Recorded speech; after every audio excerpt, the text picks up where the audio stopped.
Tired of the same old breakfast? We got you. Because here, we believe breakfast should be fun.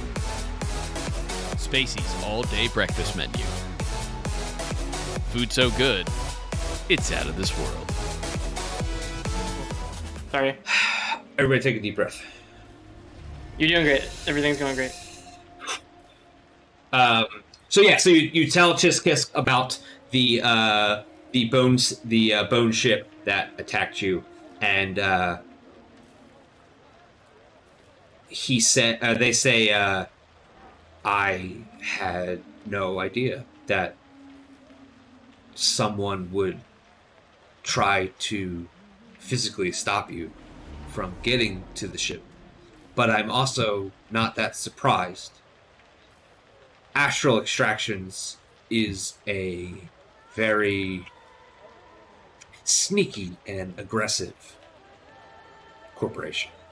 So unfortunately, I'm not surprised that they sent a mercenary to get you. As far as the Hippocampus, it was a loaner ship from Absalom Station. I was not aware of any of the failsafes that were attached to it. It wasn't part of my deal. In fact, it was. I knew it was actually. It was through Grevelask Nor that you guys got that ship, who was the Oxygen ambassador. Chiskus says, unfortunately, I had nothing to do with that. Of course, I trust and love you, Chiskus.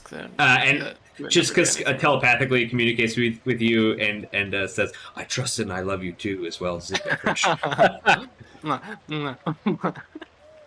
Yeah, so good to see you. Do we just see the two bugs just making like kissy faces at each other? But then you have no idea what kissing means. Yeah, because like they're mandibles, so it's just like it's clicking of mandibles. Yeah. Yeah. So what else? What else do you want to tell Chiskus?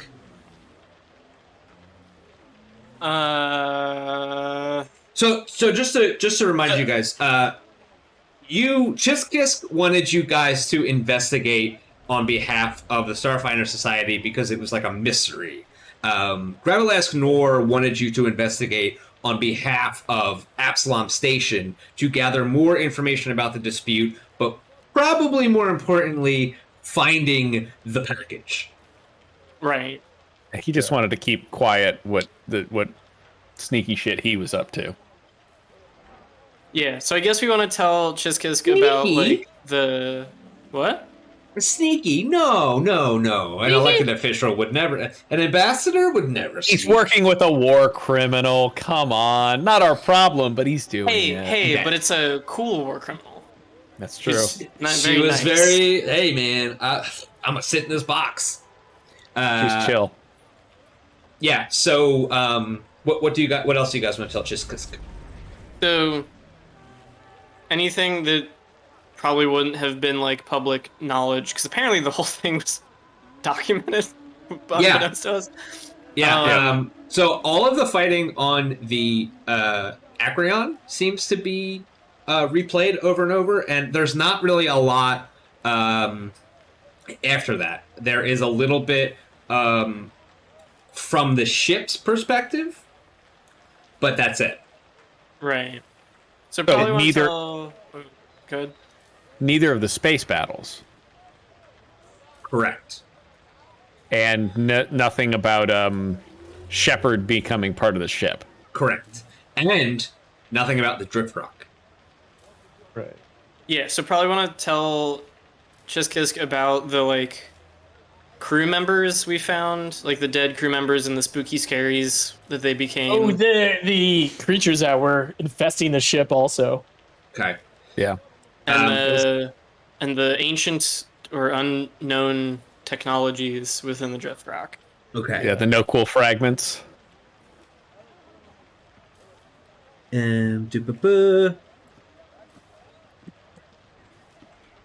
which we downloaded or took pictures of. Correct. Various. That is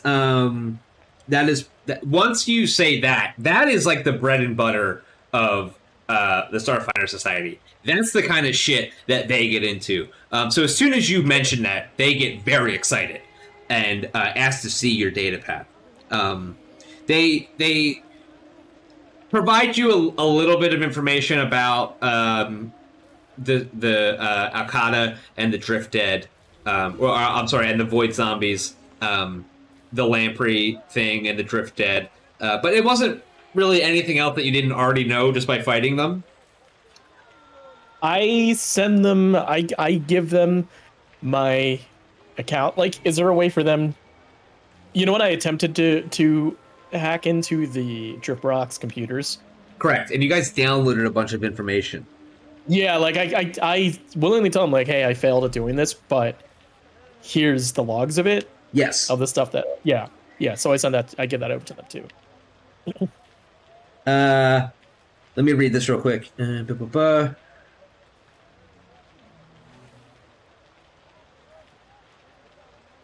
While they're focusing on anything else, I'll just regale them with stories of Grix, Peepoo, and Boblin, and how these goblins were there to help us, and they were bad at it.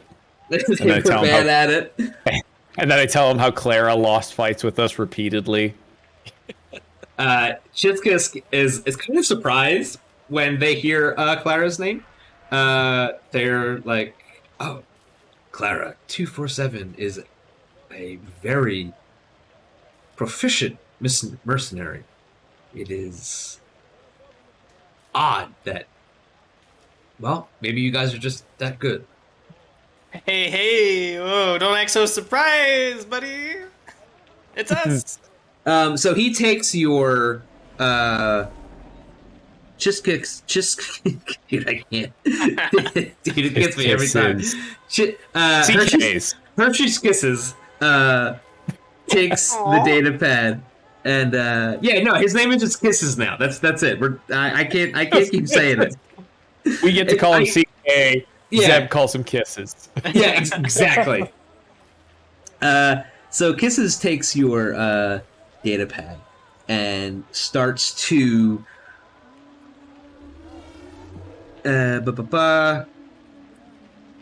Okay, so what Kisses has is access to the Starfinder's database. The Starfinder's database is the amalgamation of every discovery that every Starfinder has made since the end of the gap. The gap being that weird part of time that nobody seems to be able to remember what anybody was doing. All of the dates that we have are currently labeled as AG, which means after gap. Currently, we're at 317 AG. So in the last 300 years, between the Eoxian War and then the war with the Vescarum and then the war that stopped that, which was the war with the Swarm, who was the non-individual Sheeran race, I think.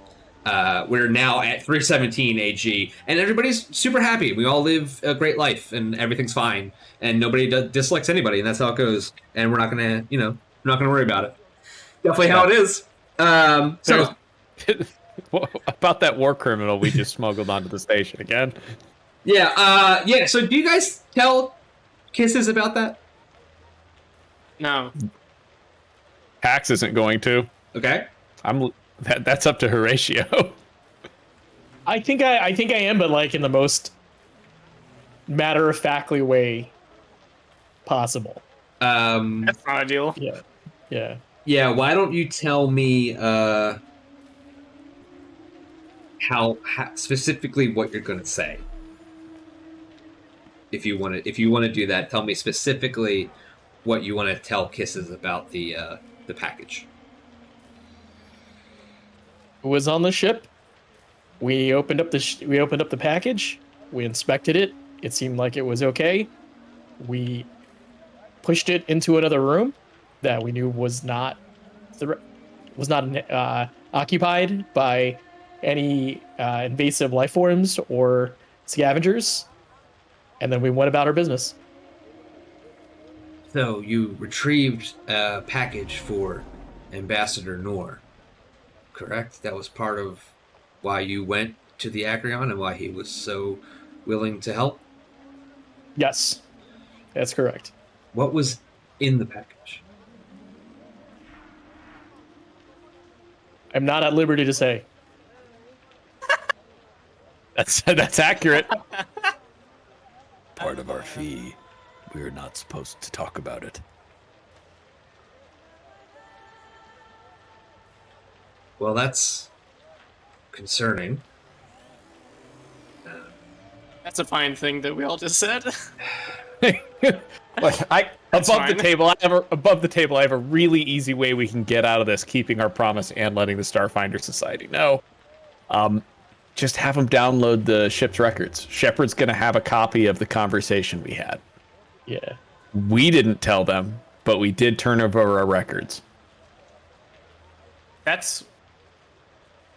don't think that's any better, but okay. Yeah, I don't. Well, If you know they're in there and you're specifically giving them this access to these records, so that you can get around it.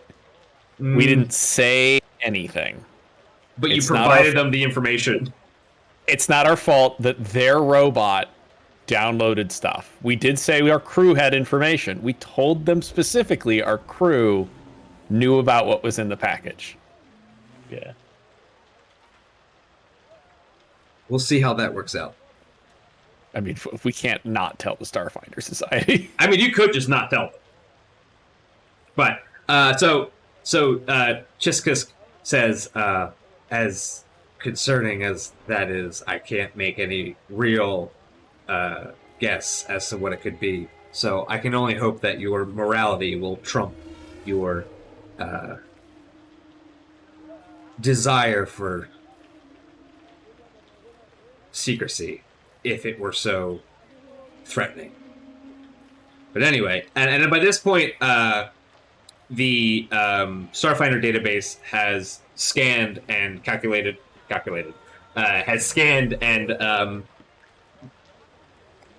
released its findings on the things that you downloaded from the terminals in the Drift Rock. So you find out a lot of information that you failed to find out in the first book. So it's a good thing I also had this open. So I'm going to read you this stuff. So when you guys were in that room with that ceramic metallic plating that was found throughout the station, you guys tried to interact with the terminals and couldn't make heads or tails of what was actually contained in them. From the database, you learned that the equipment in that room was designed to operate minor subsystems of some larger structure or device, though the control room is no longer connected to that structure. The exact nature of the missing structure is not really it's the exact nature of the missing structure remains a mystery. Though references to systems such as backup power transmission, maneuvering thrusters, and auxiliary fire control hint that it may have been some sort of space-based weapon system. In addition, the data reveals that these systems and the control room itself are incredibly ancient, possibly even millions of years old.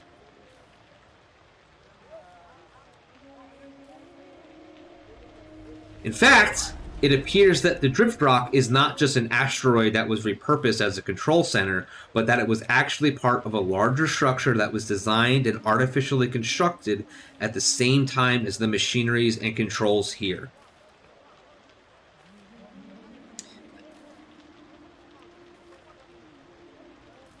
What does it mean? And hold on, I have to read each sentence.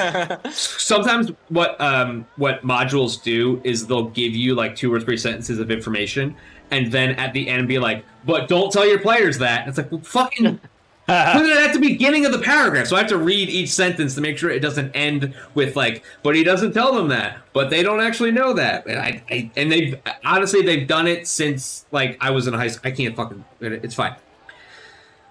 And if all that is true, then the drift rock represents a find of major significance, for not only is it a piece of heretofore unknown technology of exceedingly advanced age, but the larger structure it was once a part of may still be somewhere among the stars, just waiting to be discovered. Basically, the thing that you were in was a sub-control room of a larger machine.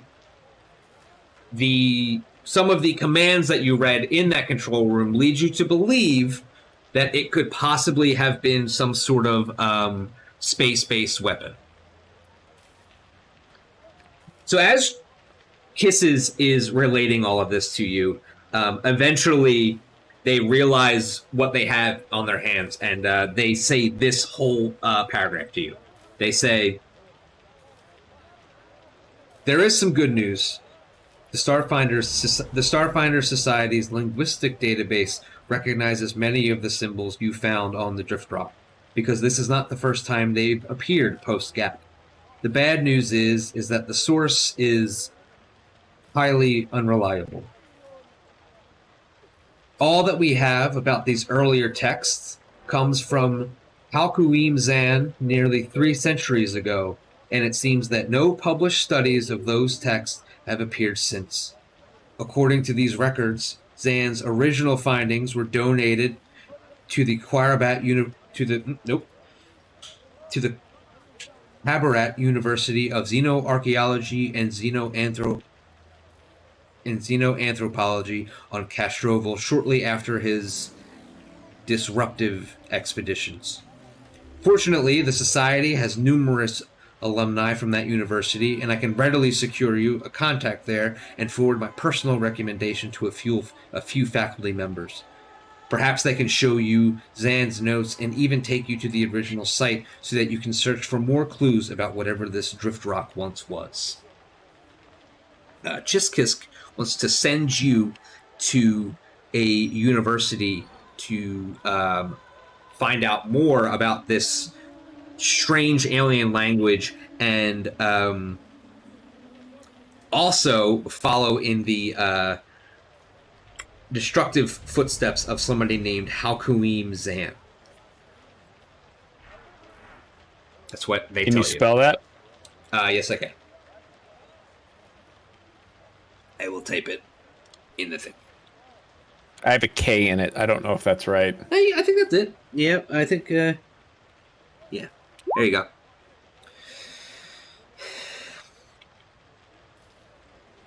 I was closer than I thought I'd be. Yeah.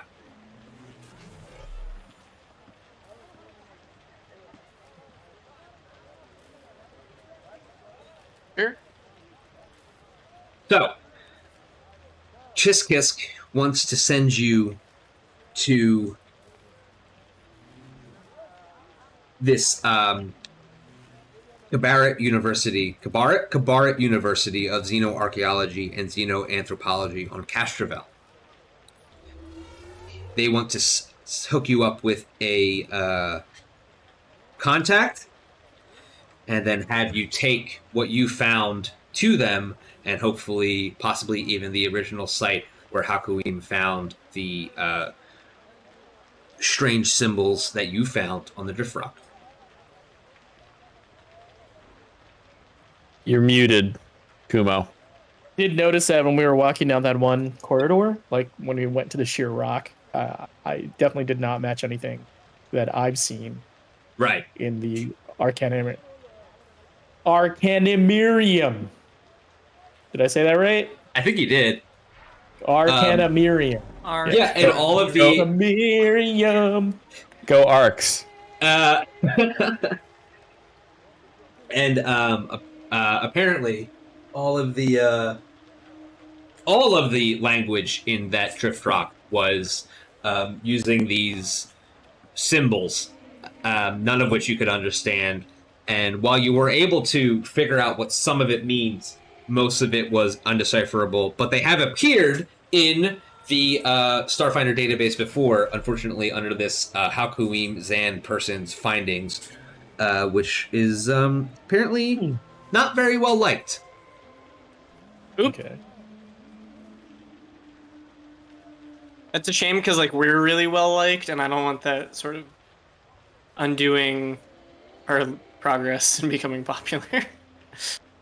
Well, You know? yeah. I would say, like, you know, it did say that they were from 3 centuries ago, but that doesn't really mean anything. Because in this, I mean, you can be over 300 years old easily in this universe. So I would say, like, oh, well, there's no chance you'll run into them, but I don't know.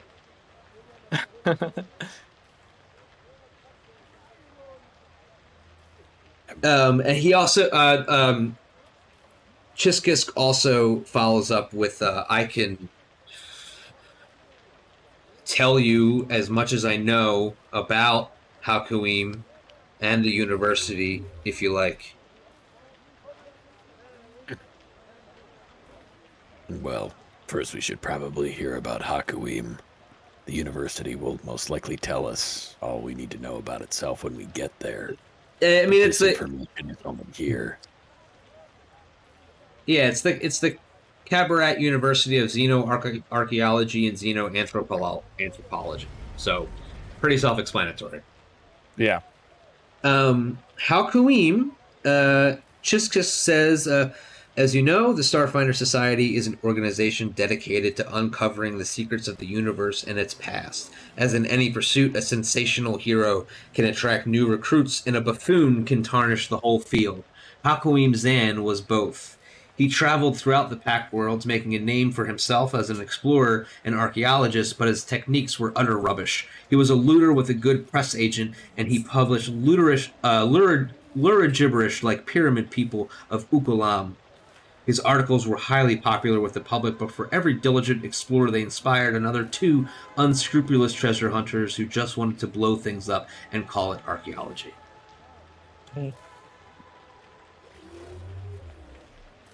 I like to think we ride that line. Yeah.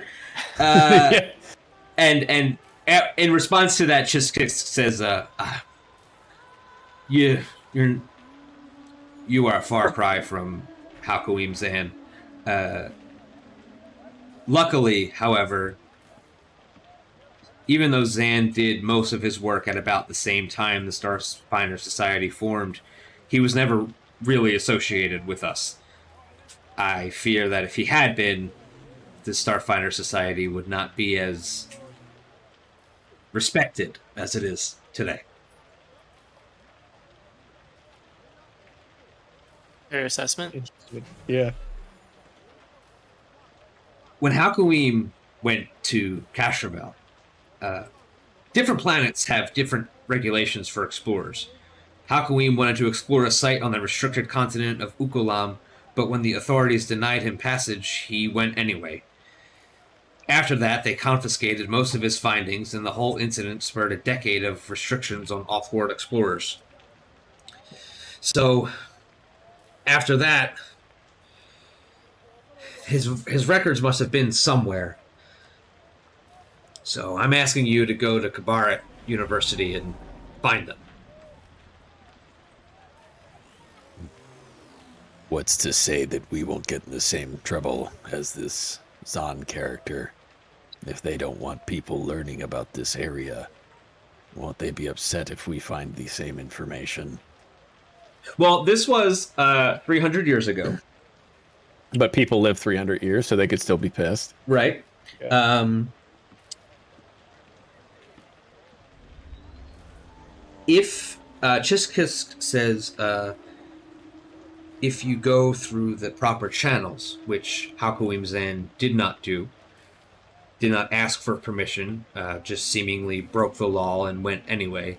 If you work with the university, I'm sure that the extenuating circumstances that we have come across, such as the drift rock, and the findings that you will be presenting, will allow you to propose a favorable outcome to at least looking at some of the records. And if they still say no or deny us information we need, do we have the Starfinder Society's permission to break the law to get what's needed?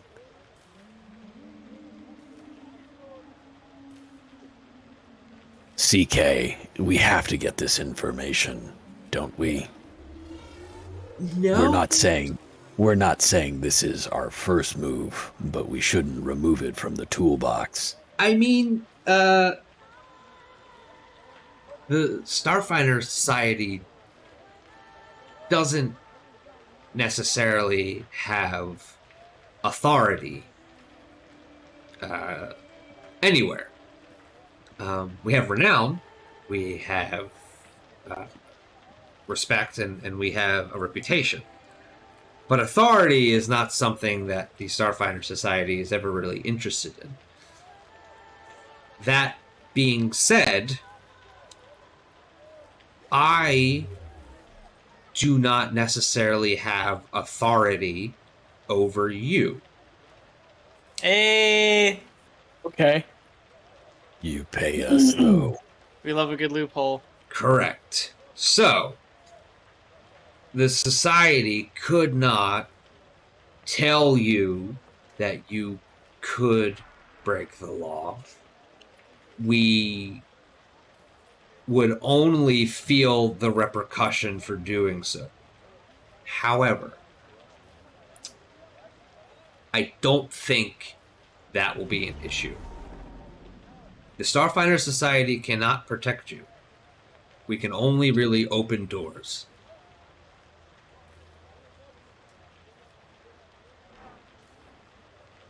Well, it's easier to kick down one door than 5, so it's good that you've opened a few. It sure is. Love to talk to a Vesk. What's that? Love talking with Vesk. Door kickers. Anonymous. It's a sport on Vesk. It's like that. It's like the Atlas Stones, but it's just bigger and bigger doors. Just heavier and heavier doors until like it's just a big metal blast door that they have to kick down at the end. And it's physically impossible for them to do the last one, but they all tried. Right. All Vesk sporting events end in a tie. All Vesk are equal. That's beautiful. So Chiskisk says that That's the lore. there is a postdoctoral student named Walos who has worked with the society in the past, and that he will greet you when you land in Kabarat. Chiskisk says that they believe this is a strong lead because so far, you guys have been the forefront of the investigation. So it's only right that you get first dibs on uncovering one of the biggest secrets that the Starfinder Society has come across.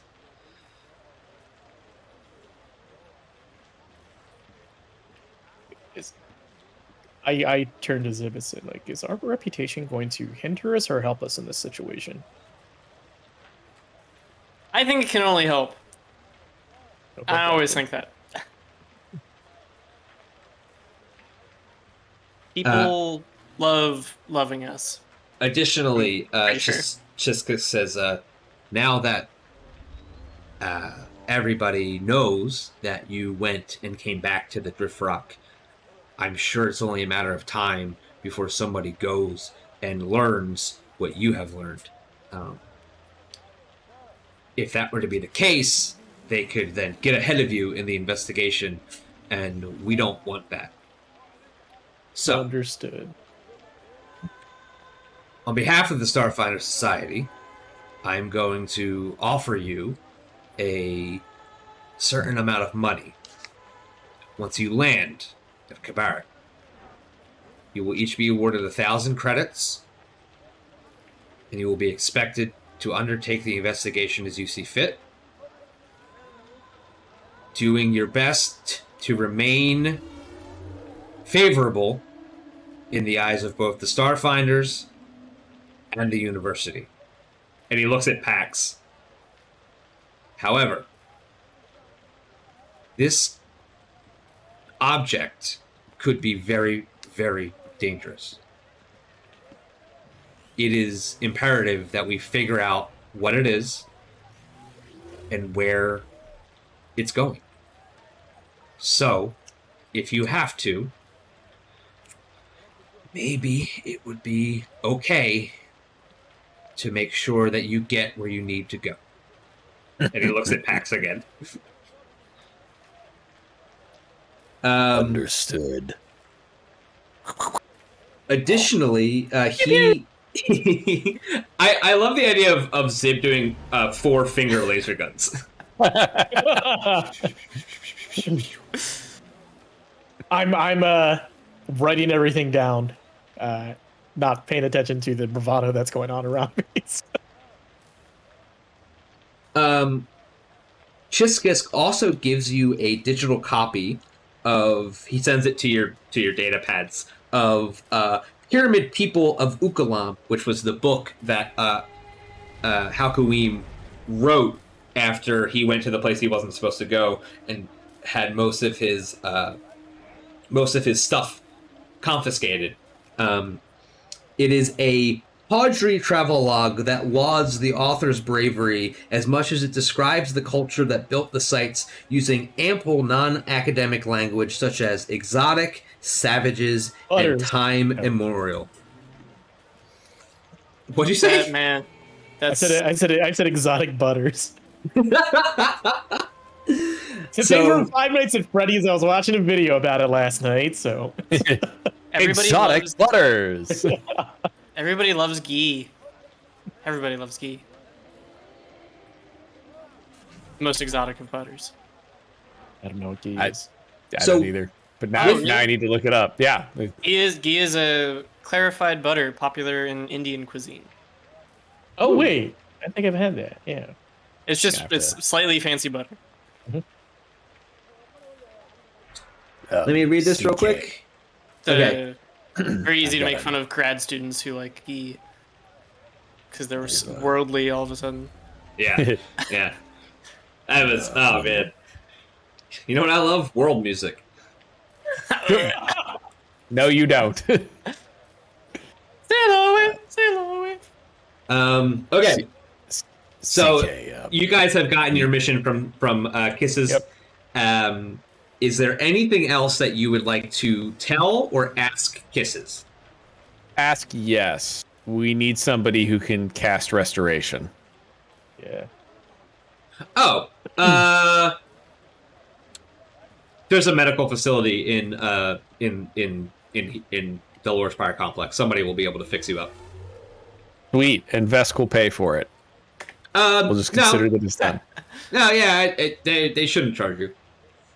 Yep. What a confusing, career path. It's the piratization of healthcare. Like, we just pirate other ships and then pay for our healthcare. No, I understand the Vesk thing. Oh. What part don't you understand? The vaguely socialized medicine within the Starfinder Society, I guess. Yeah. Sometimes the shots are free, sometimes they're not. I don't know. The economy is weird. Who knows? I don't know. Ups and downs. They're actually inflation. So the entire economy of the Starfinder Society is based on how much information they know. So really, it's like a super advanced form of crypto. If you think I was about gonna it. say. Yeah. So the entire thing is based on the not the blockchain, but the Tesseract chain, which is a four-dimensional cube. I was gonna say all this data we've turned over, I'm gonna mint into an NFT. Yeah, exactly. There you go. You got it. Yeah. And you can get a receipt that says that you own this thing that you could never actually possibly own. How? I could see a lot of pictures of Zib with different hats being NFTs. Yeah. Board bug NFTs. Okay. So, is there anything else you guys want to talk to Kisses about? No, I think I understand. What's going on. Do we want to talk about Shepard at all? Team? Did we tell? Yeah, I think we should tell him about Shepard. It's the society's bot, and now it's part of our ship. Oh yeah. Okay. How would you like to describe what happened to Shepard? Again, in a very matter of fact way, I will detail the exact occasion when we got the Space Wave Maiden. Okay. That when Shepard interfaced with it, he interfaced with it, like fully integrated his physical form into the Space Wave Maiden, and found that it was instrumental in helping us survive combat. He didn't fuck the ship. Okay. He did. I can't stress that enough. He hadn't currently fucked the ship. Right, He may have fucked the ship while we've been gone. Well, and Right, he yeah, like now we is don't know the what's ship. happening. Is it masturbation at that point? If he like is the ship, it's very Ship to ship? not clear. Don't know. I mean, they've become one, so maybe they're just in a constant state of fucking. It's a tantric thing. It's like Sting. He's the tantric computer. So Kisses, he listens to what you say. They listen to what you say. They start to like click their mandibles in a very like nervous tick kind of way. Not in like that they're nervous, but in kind of like when you scratch your head and they say I don't really know how to process that information. Is Shepard okay? Yeah, he's super okay. Seems operating nominally, you know. It seems like he can redeploy in his bipedal form, and then go back into It. Everybody, make a culture check real quick. love to do a culture check. Do whatever, roll with I this love to do a -1. culture check. Holy shit, 2! Yeah! I'm cultured as fuck, boy. boy! So, Zib knows about those exotic butters. Yeah, this is my collection of world butters. They're dipping mustards. It's different. So, Zip, you are aware of several different types of robotic intelligence. Number one being ship AI. Ship AI is pretty standard stuff that over time eventually develops its own quirks and eventually leads to having some type of personality. It not in really like an actual personality, but in a preferences and plus minus pros cons. Like it's good at some things, it's not good at other things. And these are just natural things that develop over a long time of a ship AI being in service. You also know about androids, obviously. Androids are created to be alive robots. I guess, no, they're created to be androids, but they have a soul and they are alive. Yeah. There are robots, which are basically just very complicated machines. There are also I think they're called the Anicytes from one of the Pact worlds that are these self-replicating, self-governing machines that live and grow and change by themselves. They have an entire planet that they live on where new ones are made and a very strict caste caste system. I think it might be sort of similar to the Modrons in D&D. And then there are one other type of robotic intelligence, which are called the SROs, which is a sentient robotic organism. That is a machine that's wiring and capabilities have gotten so complicated and interact in such a way that it attracts a soul. And it is able to have its own personhood. Chiska explains to you all of this, and it is backed up by the things that you know. And over the course of the conversation, you guys propose that perhaps what has happened is the natural personality that is carved out of a ship AI over time. That ship was lost for over 75 years in the Drift. The Drift is a weird place. A lot of weird stuff happens in the Drift. The AI was alone. It didn't have much to do. Coupled with the possibility of a robot becoming complicated enough to attract a soul, that it is entirely plausible that when those two things interfaced, it started a chain reaction that birthed another sentient being. That being the Space Wake Maiden and Shepard together. I love that. And he said, but Chiska says, honestly, I would ask Shepard,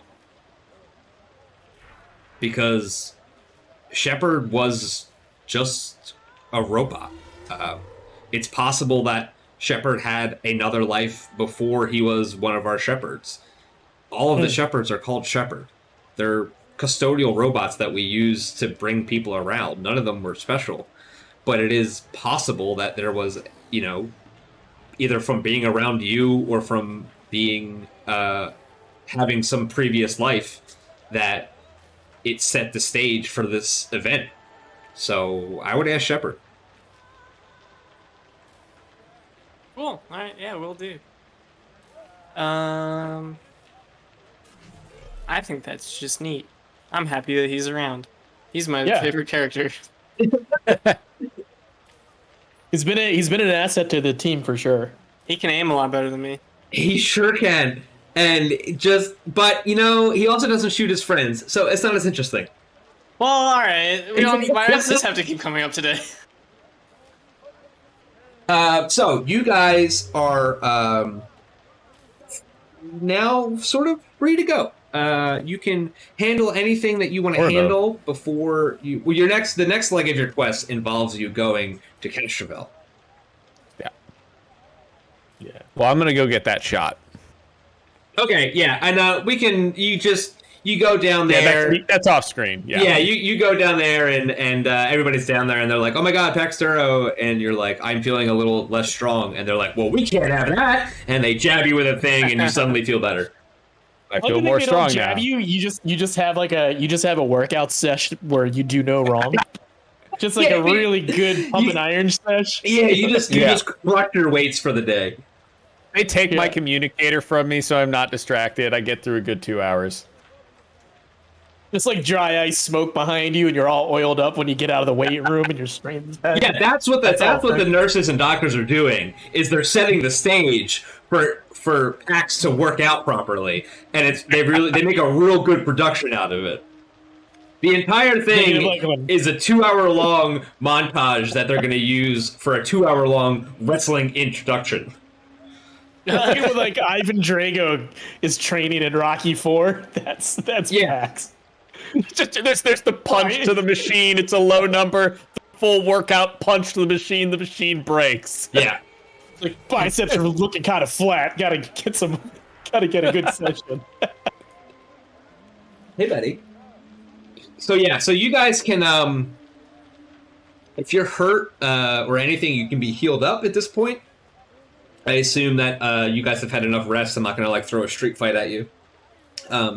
Is there Aw. your next objective is to get back to your ship, and your next objective is to get the Castrovel. Luckily, you have your own spaceship, so you can do whatever you like. So, just team, before we go, don't we have a bunch of shit we need to sell? The great point. Yeah, we have all those. We have them. Yep. Yeah, we have a bunch of stuff. You guys actually do. Yeah. That's right. You have a bunch of no qual that you could sell. You have. Oh, wait, hold on. The eyebrows for Grevelesk are still here. Hold on, let me just move these real quick. They could always stay. Twig! Twig knocked my light over. I have a light on the ground that makes the whole. Here we go. And we'll just put those on kisses. There we go. Even they're surprised that Yeah. we did this. Y'all You know made that it. anime, like the anime blush lines? We need those for kisses. Like every time Zib shows up.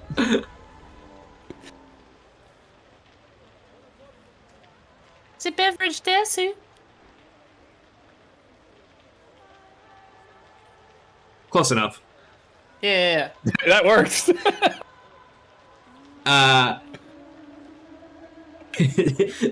Captain Zip noticed me. Yeah, you guys have a lot of stuff. Let me look at your sheet real quick. I don't think Shepard took any of it. And we'll just say that you guys can sell it for what it's worth. You don't have to go through all that rigmarole of actually selling it. So the no qual is the only thing I don't entirely have written down. I think you That's said we right. found what was it, like 300 You credits guys, worth of no you qual? guys found a bunch. Was it 300 UP? What? I have 300 UPB down. So UPB is another form of currency. You guys Okay. also have to get your ship repaired because you took hull damage, right?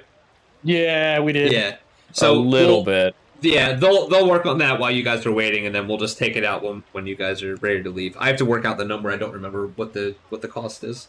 A UPB is a very small piece of. Well, it's just a little piece of material. It's able to be reformed into pretty much anything.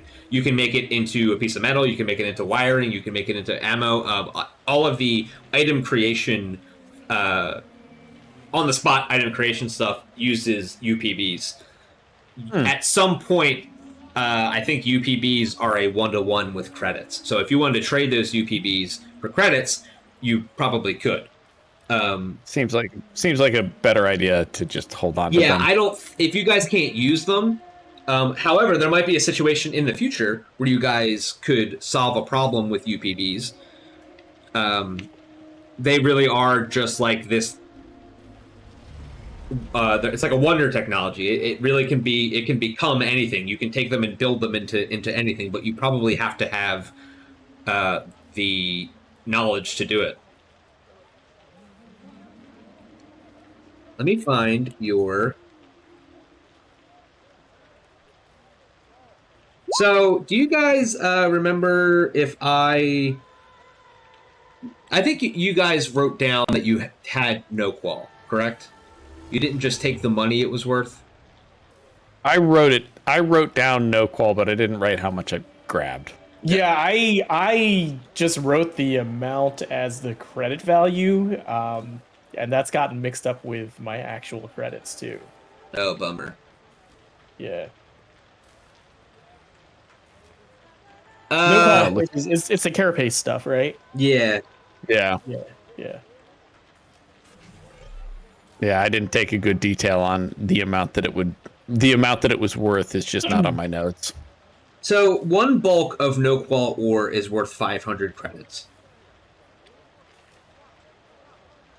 I think we found more than I think we found enough to like split it between us. I think you found but- 2 bulk.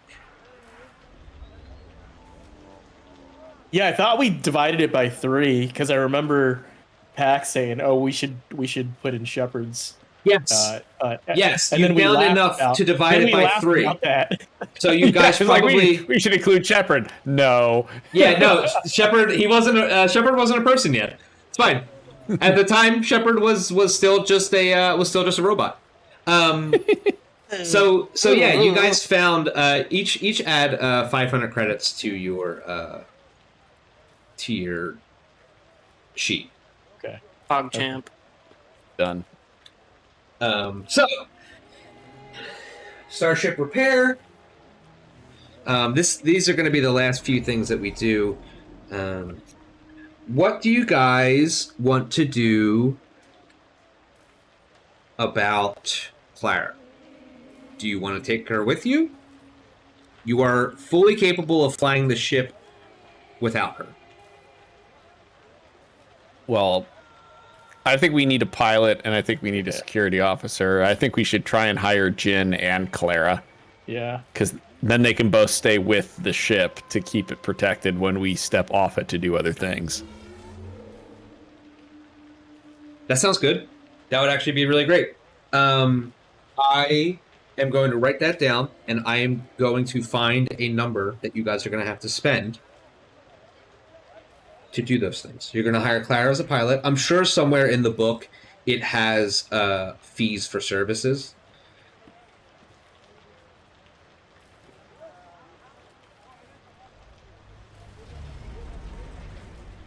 My gig economy pilot. That's the other thing, is we're going to list the Space Wave Maiden on an app, so when we're not using it, other people can fly it around. They pay us, and they have to fill it up with gas. And every once in a while, Clara has to take some time off to work her graphic design side gig. Yeah. Space gas. Space graphic design. Yeah, space. Yeah. Hollow design. There you go. Hollow. That's right. Weird. They don't. Repairing starships is not like. It doesn't matter. I will get a number for you guys to repair the starship as well.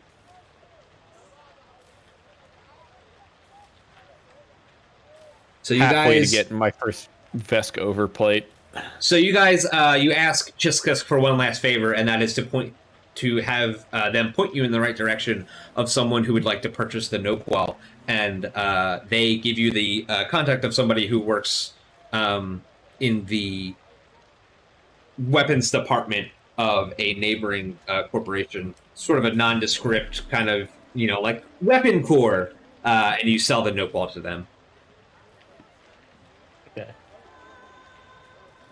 I think that's going to be everything that you guys could possibly do before we leave.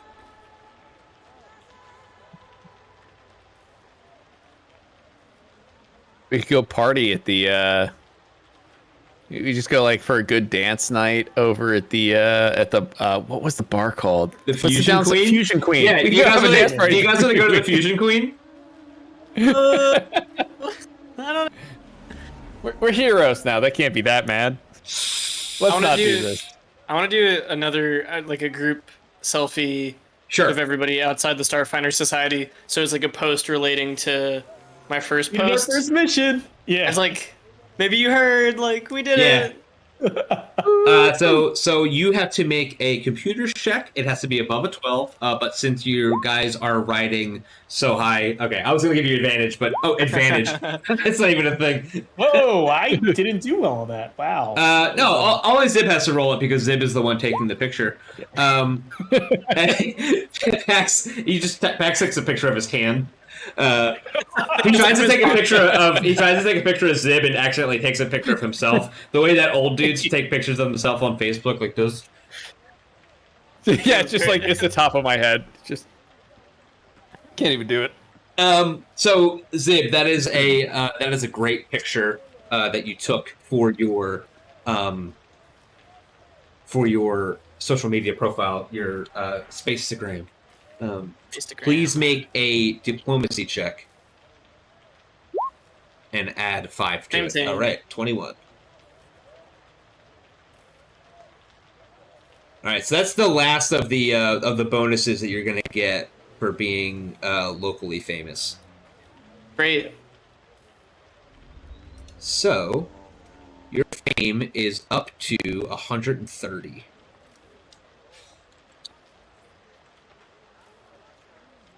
Which means that you are at level 2 fate. Which means that if you ever say the words "Don't you recognize me?" that on an 18 to 20 roll, they might recognize you. Before it was before it was a 20, and then once you started doing more posts, it was 19 to 20, and now that you've leveled up, it's going to be 18 to 20, and it'll just make things a teensy bit easier for you guys if you actually do get. That's it.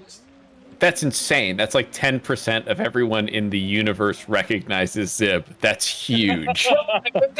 within reason. Yeah, it is 10% of all people. Yeah, like Zib's not gonna go contact like an uncontacted tribe, and Zib's like, "Do you guys know me?" And then the one guy who found a cell phone that fell out of the sky is like, "Holy shit, Zib Beverage! Holy shit! You're the Adam Driver of space." So okay, with that, go ahead, buddy. Go ahead. I think that's where we're gonna end our session today.